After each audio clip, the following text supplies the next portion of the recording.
हिंदी सक्ती कशासाठी मनसे अध्यक्ष राज ठाकरेंनी हा सवाल उपस्थित केला।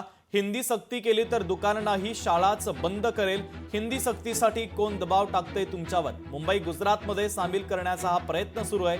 तुमची भाषा तुमची जमीन राखणं महत्त्वाचं असल्याचं देखील राज ठाकरे यांनी म्हटलेलं आहे।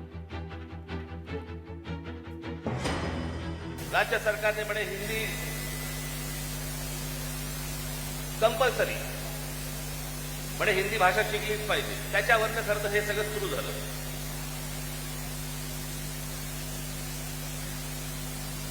काल आमचे जे मुख्यमंत्री महाराष्ट्र राज्याचे देवेंद्र फडणवीस त्यांनी काल सांगितलं म्हणे तिसरी हिंदी भाषा आम्ही सक्तीची करणार म्हणजे करणार। आता राज्य सरकारला जर आत्महत्या करायची असेल तर त्यांनी बेशक करावी। त्या दिवशी त्या मोर्चाच्या फक्त धसक्याने निर्णय मागे घ्यायला लागला होता।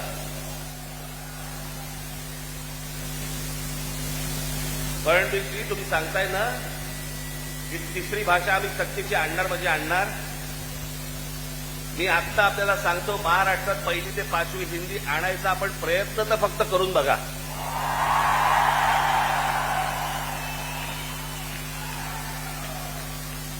दुकानं नाही शाळाही बंद करील। जेवढा निधी लागेल तेवढा महाराष्ट्र सरकार देईल। मग याचा अर्थ मराठी भाषा मराठी भाषिक यासाठी राज्य सरकार गंभीर आहे आणि सन्माननीय राज ठाकरे साहेबांना काही अपेक्षा असतील काही सूचना असतील तर त्यांच्याही सूचनांचं स्वागत आहे। शेवटी हा राज्यात कोणत्याही पक्षाचा कोणत्याही व्यक्ती असू द्या हृदयामध्ये आणि ओठामध्ये मराठी भाषा घेऊनच त्याचं प्रेम घेऊनच त्याला पुढे जायचं आहे। लहानपणी इथं शिकायचं असेल तर मराठी शिकावंच लागतं। त्यामुळे मराठी सक्तीची आहेच। नाही ठीक आहे त्यांनी काय भाषा वापरायची हा त्या पक्षाच्या संस्काराचा भाग आहे। जसे संस्कार तसे उच्चार। माझं म्हणणं आहे की हिंदीचा हा विषय किंवा हिंदी ह्या विषयाचा शकुनी मामा कोण आहे ज्याच्याबरोबर त्यांनी मराठीची सभा घेतली ज्याचा हात धरून असं वरती केलं ना तो हिंदीचा या विषयाचा शकुनी मामा आहे।